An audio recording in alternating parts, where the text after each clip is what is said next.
All right, what up, metalheads? It's your main man, Eddie Monster here, back with another edition of 5 Minutes or Less. That's right, heavy metal reviews at breakneck speeds.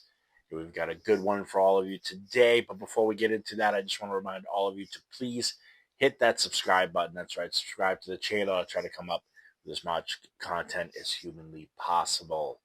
All right, the artist that I chose for today is a very controversial one.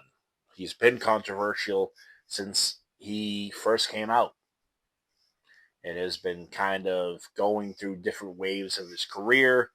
And then I really felt that from 2010 and on, Marilyn Manson had really found his step again, right? He was back on the right track. He was creating amazing records with Tyler Bate. Then there's the unfortunate news that came out, but again, all of that is another story for another time. We're not here to talk about that stuff. We're here to talk about his latest record, that is One Assassination Under God, Chapter 2, which is the follow up to the previous one and is the fourth album overall that he's done with Tyler Bate. And let me tell you something, when he has Tyler Bate on a record, it is such a huge difference. The music is just so much more than anything he's done. It's very atmospheric, it's cinematic. That was the case with the last record. It kind of continues on in this one. And like I said, very haunting, very cinematic, atmospheric thing.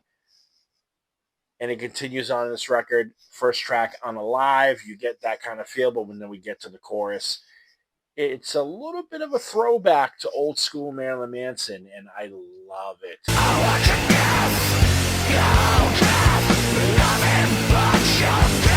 Because it just shows that aggression that can go along with the eerie beautifulness of his music.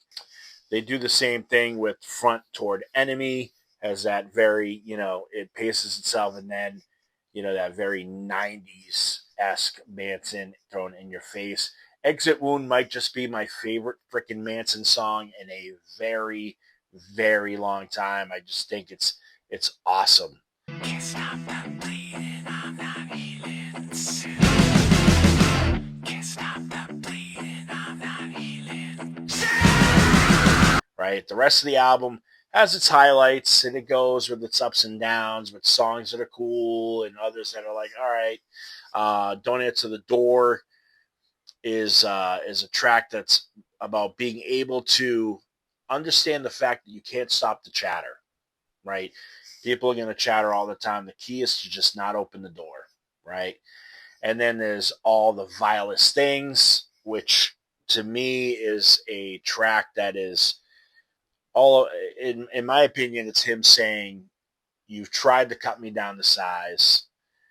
You've tried to do these things, but I've been able to grow and flourish without you, right? And his career has continued on.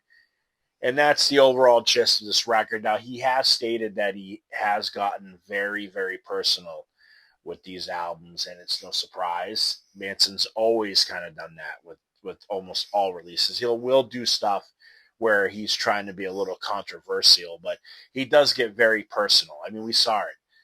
Obviously there was the album after his breakup with Rose McGowan. He got a little bit personal, and he just keeps going on and on and on. But you can't undermine the brilliance of Brian Warner, a.k.a. Marilyn Manson. He puts out good shit. That's all I'm going to say, right? And that's what I believe. So I think you should definitely check out this record. Again, One Assassination Under God. Chapter 2, it's 9 tracks, not a lot.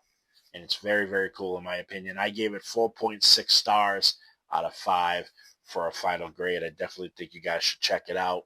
He is on tour this summer with Rob Zombie, Orgy, The Hue, the Freaks on Parade tour. Make sure you go and check that out as well. That should be a blast, believe me. So go and check out the album. As always, subscribe to the channel. Stay tuned here for more stuff as I try to put it out.